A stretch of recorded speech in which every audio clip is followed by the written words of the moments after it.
if you're looking to buy a piece of real estate, if you're looking to finance 90% of it versus 75%, there's going to be different challenges, right? If you're looking to buy it for your business to operate from, or to buy it as an investment to rent out to a third party, there's different challenges. And those would be the 4 key areas that we work in. And then I would just expand on the working capital and add in more. Included in that would be like cash flow financing. So financing cash flow, whether it's for an acquisition or a management buyout or something true where there's no security necessarily behind it.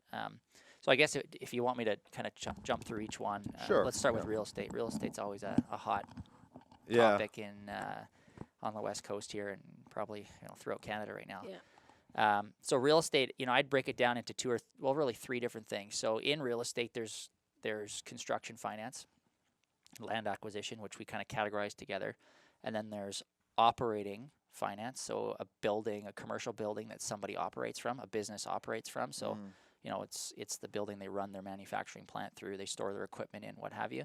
And then there's an investor-owned building. So a building that an investor, could be a business owner, could be just a pure investor, could be anybody, buys and leases it out, right? So they've got third-party tenants in there that are occupying the space, and ultimately the mortgage on that building is paid for by the rent that's accumulated.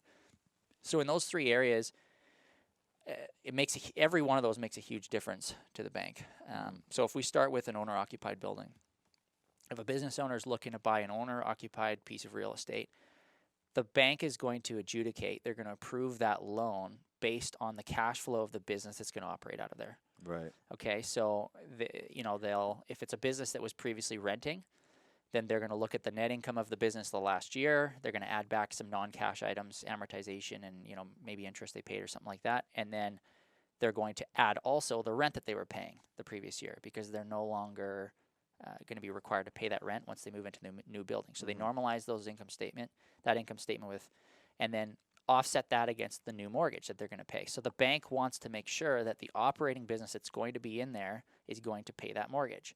And traditionally, the banks, I don't want to get too technical, but they put these covenants, they call them financial covenants, on the loan, and they say that business needs to produce enough cash flow to pay for the mortgage and any other debts that they've got by 125%.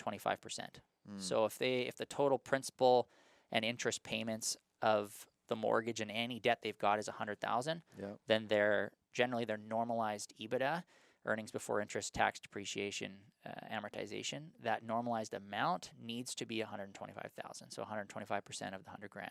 Right. And if that's the case, then the next thing they're going to ask for is, what kind of leverage are you looking for on that building? So if it's 50% leverage, banks are going to do it all day, 60%, 70%, 75% leverage. The banks have internal policies that they're always amending, depending on their global view on, as a bank, on the industry that you're buying in, right? If you're buying in a rural town, you might get a lower leverage. If you're buying downtown Vancouver, you might, get higher leverage. And at the opposite, if they think there's some uncertainty, you might be able to get higher out in a rural area where it doesn't fluctuate so much. Right. Whereas downtown, the banks might be pulling back if they think there's going to be some corrections, right? So the banks will then assess what leverage they're willing to do. Traditional banks today, anyways, beginning of 2019, they're traditionally comfortable around that 75% mark. We've seen some get creative and finding alternative ways that we've done it where they're getting 80, 85%. And then there's other lenders, like the Business Development Bank of Canada, for instance, that will support business owners where they'll actually do leverage upwards of 100%. Really? Again, it all comes down to that cash flow. So obviously, the more leverage you're taking on, the bigger your loan amount's going to be, the more interest you're paying. The higher the leverage that you're using, traditionally the rate goes up because it's more risky for the bank. So the higher the leverage, the higher your debt servicing requirement, the banks call it. So the higher EBITDA, net income, that you've got to make in order to qualify for that loan. So that is owner-occupied real estate, and it's a really important distinction because when the banks are looking at financing, they are governed by, depending on the bank or the credit union, they're governed by a different body. But say, for instance, OSFI that's regulating the Canadian chartered banks, they set out regulations and limits to how much of a bank's balance sheet can be in each respective area. Right? So they might come out and say, in 2021, don't quote me on this, it's not going to happen, but in 2021, we only want 25% of a bank's balance sheet to be in investor-owned and related real estate. And of course, that's to protect, the consumers and the banks and everybody as a whole, that if there's a crash, they're not overexposed in one area and everything's not going to collapse, right? So it's obviously a really good thing. But they will do that. So if a bank, for instance, is really, really exposed and they're always at that cap, which, because of the way that the real estate market has gone in Western Canada the last number of years, especially, a year and a half, 2 years ago, the banks were so not overexposed, they were within their caps, but they were right up bumping those caps all the time, where it was tougher for a smaller developer, a smaller investor-owned guy to get a loan because the bank was so close to their cap for investor-owned real estate. So it's really important to understand the distinction, because for us especially, but for the bank, we need to know where it's going to fall on the balance sheet, and then identifying on our part which banks have room in their caps, which ones don't, right? So they classify owner-occupied real estate on the other side because it's paid for by the business, not by an independent investor or third party, whereas construction and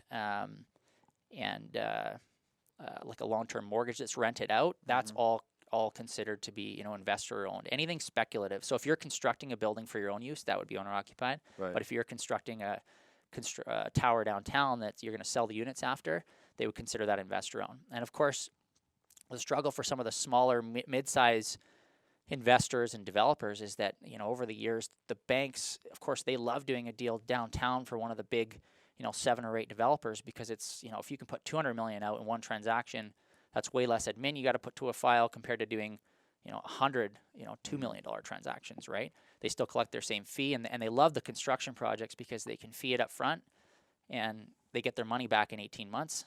2 years, 3 years, depending on the length of the project, and then they can lend it out again, right? So, yeah, that's an important distinction. So that would be, that the owner-occupied, that's how they, traditionally that they do it. The banks love that right now because they're, bumping caps here. Every dollar that they can lend over here allows them to lend more on that side, right? And there's a lot of that coming in and out of the banks right now. So they love owner-occupied real estate, especially for good businesses that can cash flow it. So does it have to generally be even then, or you're saying it changes? Yeah, so it's regulated, right? So they might come out and say, we're comfortable at 26%, we're comfortable at 25%, 27%. That it can change at any given time. I don't know if it's public information. I've heard through the windows the banks, telling us, oh, we're at our cap, it's 25, whatever. But yeah, so the bank will come out, or the regulators will come out and say, like, based on the economy and everything that we, all the information we have at our disposal, we want the banks to only be levered at 25% of their overall book. So if they're doing 10 trillion of loans, we only want 2.5 to be in that space, right? So obviously, if you grow in this space, then all of a sudden now you've got 11, so you can grow over here, right? Oh, okay. So that's why they're loving the owner-occupied they have over the last few years. So when a developer is going to get a project finance, they're not just trying to find the bank who's willing to. They're actually trying to find a bank who is within the bank's regulations, is allowed to fund a project like that. Yeah, for sure. And especially, we over the year, it's changing now because the construction landscape and the investment landscape is changing. It's cooled down a little bit. But for a while there, and even now still, we'll get a really good construction project in. It's an experienced developer, and it's a really, really, really good project. It's low leverage, and we'll take it to a bank, and they just go, we just don't have the room. So we go to the next bank. Oh, we don't have the room. We go to a credit union. They say we just don't have the deposits to do it. We don't have the room, right? And sometimes it's a magic formula of finding the right bank that has the room. Or multiple, right? Yeah, or multiple. If it's large enough and it has to be syndicated between multiple, then for sure. A lot of the times there's a banker on the other end going, oh, I love this deal. I'd love to do this deal. Like, we just can't do it right now. We just don't have the cap room, or we just don't have the space or the appetite for it right now. For a foreign bank, I don't know if you're privy to this, but for a foreign bank that's operating in Canada, now they must be regulated based on their Canadian portfolio. Yeah, so they would have a legal subsidiary in Canada, for instance, like an HSBC bank. Right. There is HSBC Bank Canada, and certainly HSBC would be regulated in Canada within their Canadian holdings. Canadian holdings for sure. So like a bank like that would be regulated here. They'd be regulated in their U.S. operations, and then they'd also be regulated corporately out of the UK and globally on international standards.